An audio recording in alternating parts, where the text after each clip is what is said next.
Les gens stupides travaillent pour ça. Nous allons entrer en guerre. Ça finit toujours en guerre quand une monnaie s'effondre. Alors quand je dis aux gens que le marché s'effondre, je suis excité. Parce que tout est en solde. Si vous ne devenez pas riche, c'est de votre faute. De nombreuses familles peinent de plus en plus à mettre de la nourriture sur la table. La plupart des gens vivent dans l'anxiété permanente de perdre leur travail. Et ils s'endettent de plus en plus pour réussir à boucler les fins de mois. Et malheureusement, cette situation risque bien de s'empirer dans les mois et les années à venir. Beaucoup d'experts attendent une récession, et certains anticipent même un effondrement économique. Pourtant, c'est dans les moments économiques les plus sombres que naissent souvent les plus grandes fortunes. Dans cet épisode avec Robert Kiyosaki, vous allez découvrir comment devenir riche pendant la crise. Nous vivons le plus grand changement de l'histoire, maintenant. Nous sommes fin août 2023.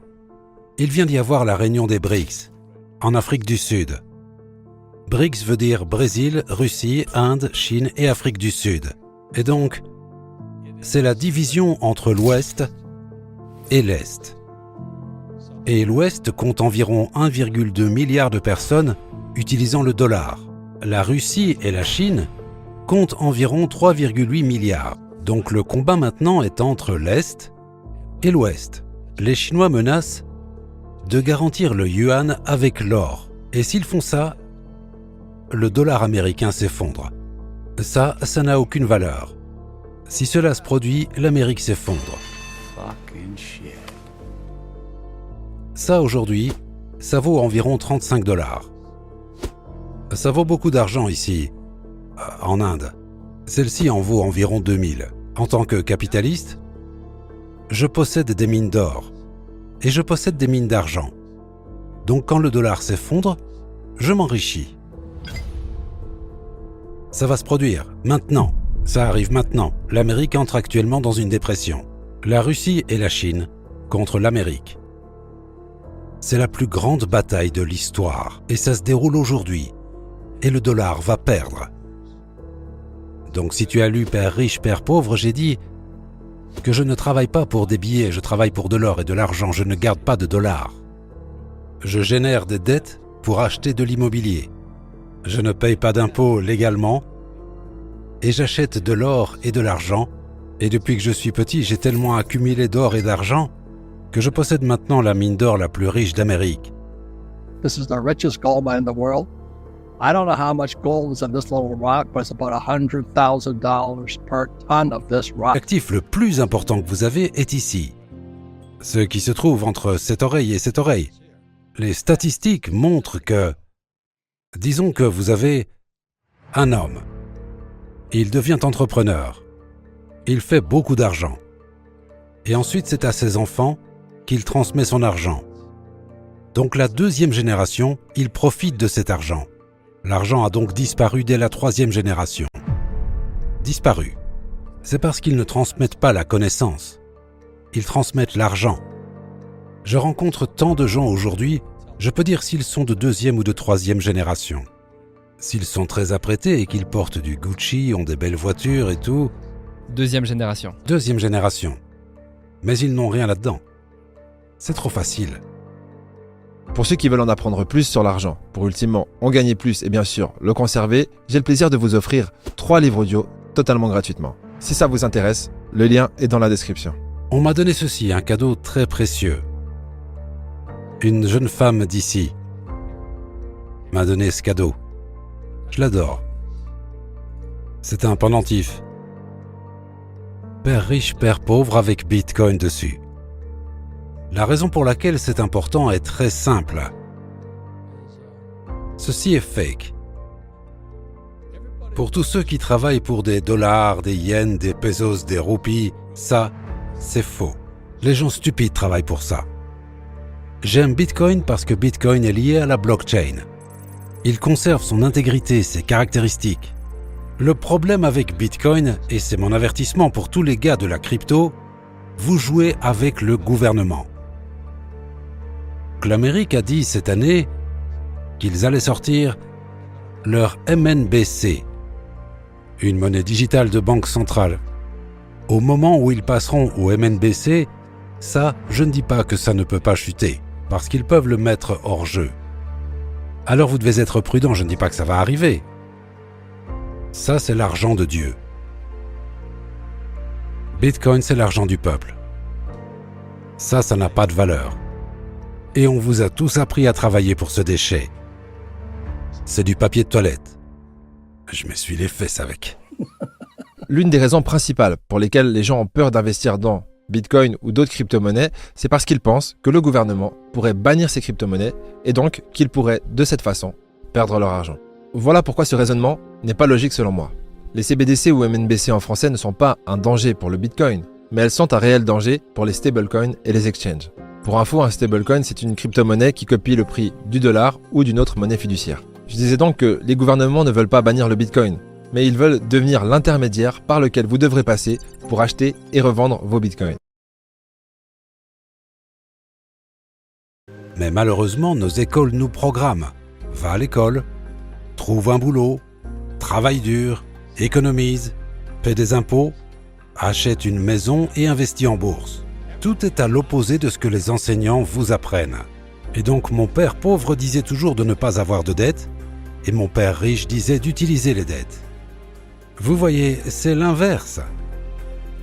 C'est pourquoi je n'écoute pas la plupart des professeurs.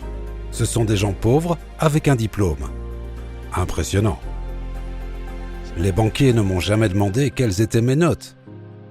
Les banquiers ne m'ont jamais demandé à quelle université je suis allé. Les banquiers veulent voir mon état financier. Mon état financier, c'est ça mon bulletin de notes. En tant qu'adulte, la plupart des professeurs d'université n'ont pas grandi, ce sont encore des enfants. J'ai un doctorat, j'ai un doctorat, j'ai un doctorat.